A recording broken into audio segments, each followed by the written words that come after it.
안녕하십니까. 뉴스의 이면을 파헤쳐드리는 Y타임스 정세분석의 주부길입니다. 2022년을 지나면서 세계사적 흐름 측면에서 가장 특기할 만한 사항은 이 전체주의가 전반적으로 퇴조했다는 점입니다. 그 배경에는 2022년을 뒤흔든 3대 사건이 존재합니다. 푸틴의 무모한 도발로 시작된 우크라이나 전쟁, 그리고 중국의 강력한 방역 독재를 뒤흔든 백지혁명, 세 번째는 아직도 진행 중인 이란의 히잡 시위를 들 수 있을 겁니다. 그런데 이 3대 사건은 전혀 인과성이 없는 듯 보이지만 신기하게도 동시성이라는 측면에서 재조명해 볼 수 있다는 그런 의미가 있습니다. 지난 2월 24일 푸틴의 도발로 시작된 우크라이나 전쟁은 일주일여 만에 종결될 수 있을 것이라는 애초의 생각과는 다르게 벌써 300일 넘게 참혹한 전쟁은 지속되고 있습니다. 세계 제2의 국방력을 자랑했던 러시아는 모든 것이 허상이었음이 드러났고 푸틴은 사상 누각 속에 병든 황제였음도 확실하게 증명됐습니다. 전쟁 초기 당시의 당당함은 온데간데 없이 사라져버렸고 이젠 휴전을 갈구하는 처지로 전락했습니다. 푸틴은 러시아를 너무나 몰랐습니다. 사실상 종신집권 체제로 그렇게도 오래 차르 자리에 있었으면서도 완전한 헛똑똑이었다는 것이 알려졌고 내부의 현실도 제대로 파악 못하는 허수아비였음도 확인됐습니다. 특히 푸틴의 뒷배였던 강력한 국방력의 실체가 낱낱이 발가벗겨지면서 푸틴 한마디로 개망신을 당했습니다. 수백 대의 탱크를 앞세우고 우크라이나로 진군했던 러시아군은 그야말로 변변찮은 우크라이나군에게도 놀림거리가 되었고 세계 최강 미군과 맞먹는다는 공군은 방공망 하나 제대로 갖춰져 있지 않은 우크라이나군에게 속수무책 당했습니다.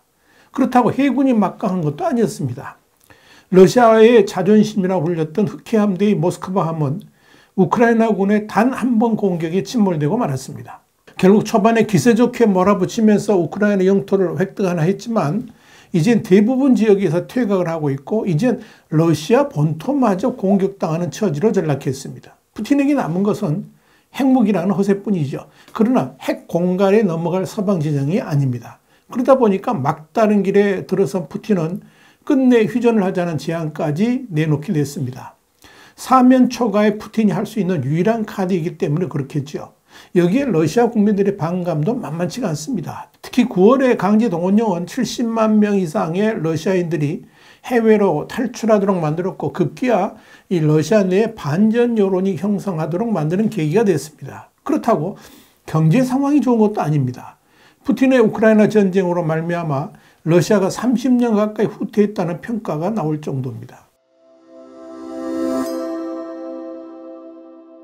중국의 시진핑 주석은 지난 3년간 제로 코로나라는 이름의 방역 정책을 내세워서 확고하게 중국을 장악해 왔습니다. 철저한 봉쇄를 기반으로 한 중국의 방역 정책은 시진핑 1인 독재 체제를 굳히는 데 큰 역할을 했습니다만은 이런 시진핑 체제를 뒤흔든 것은 뜻밖에도 일주일여에 걸쳤던 백지시였습니다.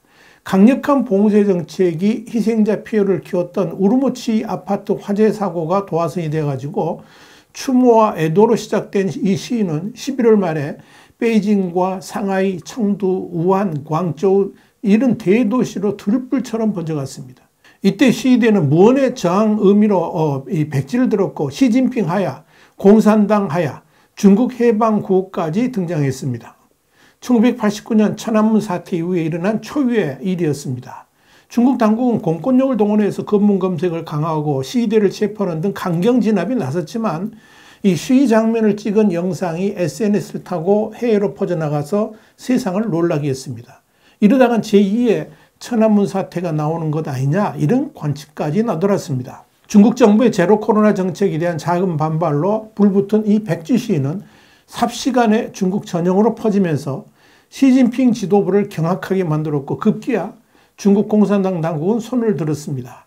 사실 백지시라는 것이 별것 아닌 것 같았지만 중국 당국이 그동안 체제 수호를 위해 강력하게 실시해왔던 통제와 검열에 대한 정면 반발이었다는 점에서 백지 혁명으로 불려도 마땅할 것입니다.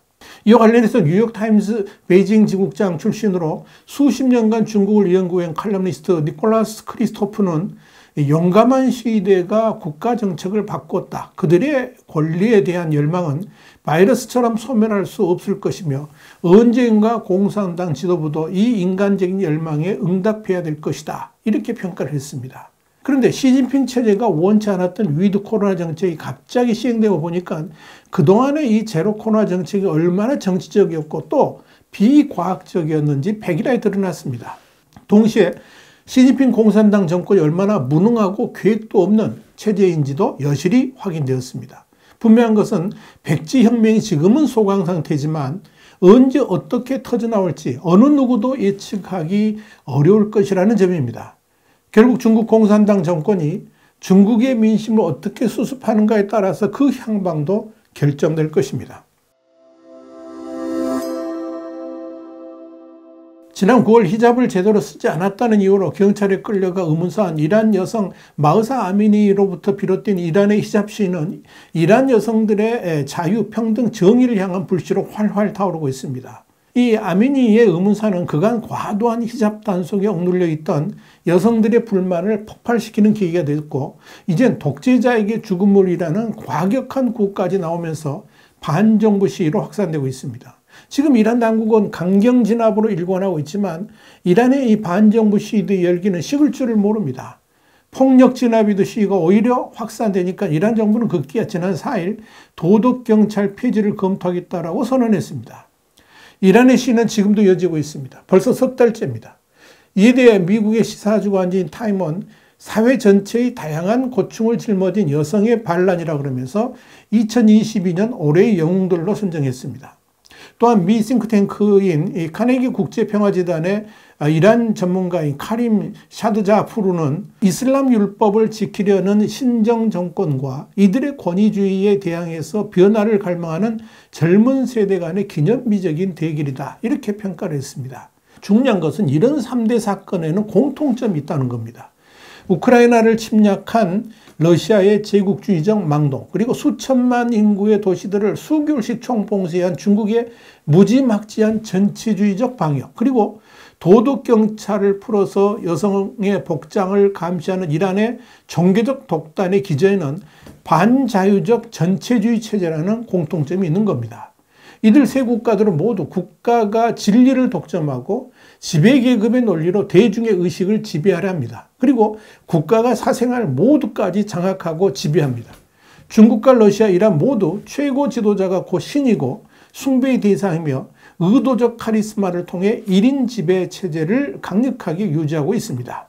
또한 백지를 든 중국의 학생들이나 푸틴의 전쟁에 저항하는 우크라이나들, 그리고 강제 징집에 반항하는 러시아의 젊은이, 또 히잡을 벗어던지면서 정권에 저항하는 이란 여성들 모두 인간의 기본권과 자유의 신장을 부르짖고 있습니다. 그리고 이들을 탄압하는 세 나라의 집권층은 모두 자국민을 인질로 삼은 권력 중독자들이고 동시에 독재자들입니다. 그런데 흥미로운 것은 이들 세 국가 모두 2022년 들어가지고 총체적으로 흔들리고 있다는 점입니다. 또한 이들 세 나라의 지도자 모두 국민들의 거센 저항에 두려워 떨고 있습니다. 이는 이들 전체주의 국가들의 종말이 다가오고 있다는 것을 의미하는 것입니다. 또한 국제적으로도 완전히 이들 세 나라는 고립되고 있습니다. 그러다 보니까 이들 국가들끼리 손을 잡고 글로벌 보이콧에 저항해 보려 하지만 범죄 국가이자 악의 축 국가들의 그런 조합에 겁먹을 국가는 어디에도 없을 겁니다. CNN은 미국 시간으로 지난 23일 민주주의가 여러 결함에도 불구하고 팬데믹을 거치며 다시 살아나기 시작했다 그러면서 코로나19가 창궐한 지 꼭 3년을 지나는 현재 이 독재 국가가 더 우월한 사회체제라는 그릇된 인식이 무너지고 있다고 진단했습니다. CNN은 푸틴 대통령은 성급한 봉쇄 시행, 그리고 물백신 조롱을 받은 이 자국산 스푸트니크 V 백신 고집 등으로 허둥대면서 판단 능력에 허점을 보이다가 지난 2월 우크라이나 침공이라는 오판에 이르렀다라고 지적했습니다. CNN은 또한 이 독재 권력의 세일스 포인트는 그것이 절대적이라는 점인데 민주적 토론과 타협이라는 절차의 지연을 건너뛸 수 있다는 것이다 그랬습니다. 그러면서 사람들이 불복종과 시위를 통해서만 정부와 진정으로 소통할 수 있음을 깨닫게 되는 것은 시 주석에게 위험할 수밖에 없다라고 꼬집었습니다. 자, 이렇게 중국과 러시아, 이란으로 이어지는 전체주의 시대는 점차 힘을 잃어가고 있습니다. 독재는 영원할 것 같지만 인간의 본성을 거스르는 정권은 결코 영속되지 못한다는 것을 2022년이 우리에게 가르쳐주고 있습니다. 화이트타임 정세 분석이었습니다. 감사합니다.